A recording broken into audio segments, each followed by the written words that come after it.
Alright guys, we're getting ready to go home today. We've been out here fishing and we're spot locked up on the spot here. You can see the anchor on the screen.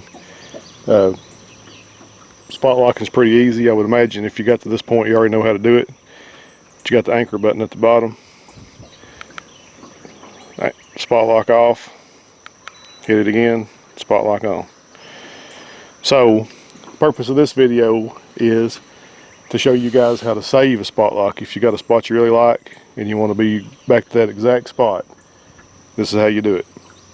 So seeing as how we're in spot lock mode, your menu down here at the bottom changes. Instead of having options and system, is what I think is on the home screen, you've got save and cancel. So the cancel will be this button, save will be this button. Cancel is just basically just going to turn off your spot lock. So we're going to hit save. Now at this point in the process, it's going to show you every spot lock that you have saved, no matter where it's at. It could be in another state, it could be in another country, but it's going to show you all the ones you have saved. Right now we have a spot lock saved in SLO1 slot, a spot lock saved in SLO2 spot, 3, 4, and so on and so forth is all empty. Pretty sure you can save 18. I'd have to go back and look at that. I'm pretty sure you can save 18 spot locks. So we're going to scroll down to SLO3. Now I haven't figured out a way you can delete these save spot locks, but you can override them. So say spot lock 01 was something old that we're not going to use anymore, then I could literally select, hit save on that one, and it's going to replace that old spot lock with this new spot. But for the sake of this video, we're going to go down, spot lock 03, and we're going to hit save. So now it goes back to our spot lock screen, and it says SLO3 right under it. So that's all you have to do to save it. So now we know that this spot is spot lock 03. Now at this point in time, it'd be a great idea, if you got the capability, is to go to your graph and set you a waypoint, especially if you're in a big lake or if you're in a lake where you have several spot locks saved. Saving it on here will help you get closer, as close as you can to it using your big motor. Then you can hit your go-to button and get to your spot without wasting all your battery and wiring your trailer motor out. Alright, so now what we're going to do is we're going to come off spot lock, which again, all I got to do, you can either hit cancel or you can hit the anchor button again. I'm just going to hit the anchor button, it's going to come off. Now we're going to move to the other side of this little creek and we'll show you how to go to. Oh, and by the way, we use this little creek. Wind's blowing us now, we're off spot lock, but we use this little creek drainage here as a reference point just to see how close this thing gets us back.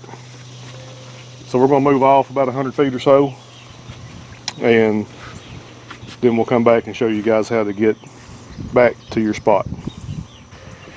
Alright, so we moved over here on the other side of this little creek, and our reference point is right over there. It's kind of hard to see, but you'll know it when we get back over there.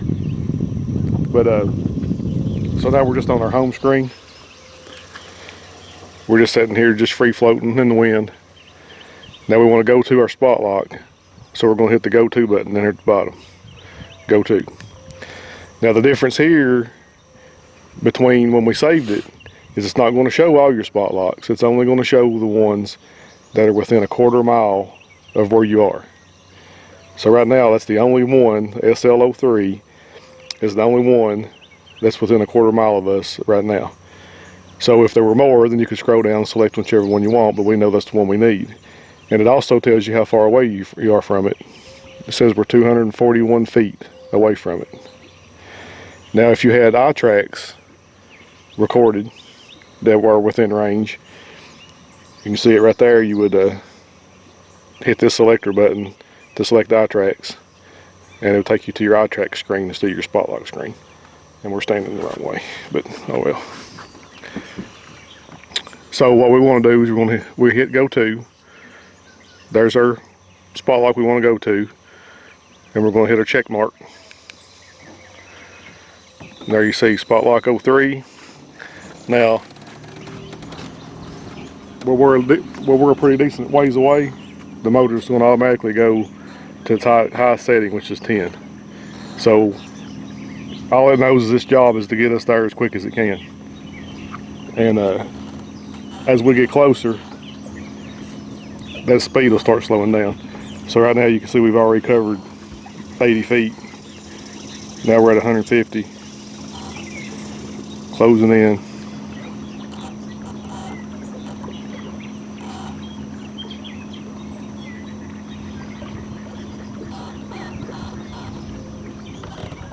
So it looks like at 100 feet is when it starts backing off. 80 feet, we're down to 6.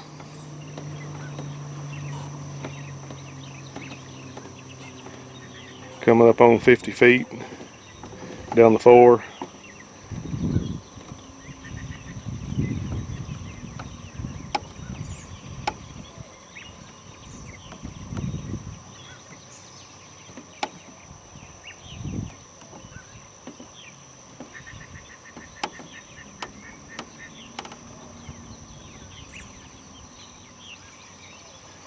Now when you get in here close, it's going to do a little back and forth until it gets exactly where it wants to be.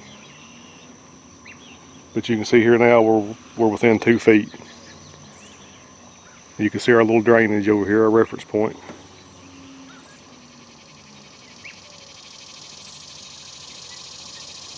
So if you want to save your spot, you want to make sure you get back to the exact same spot with the iPilot trolling motor, then that's how you do it. And like I said, if there's a way to name these, I haven't figured that out. But the good news is it's only going to give you the option to go to one that is within a quarter mile where your boat currently is.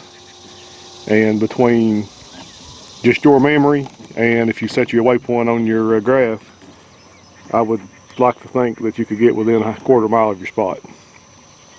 But that's how you save a spot lock with iPilot and then go back to that spot.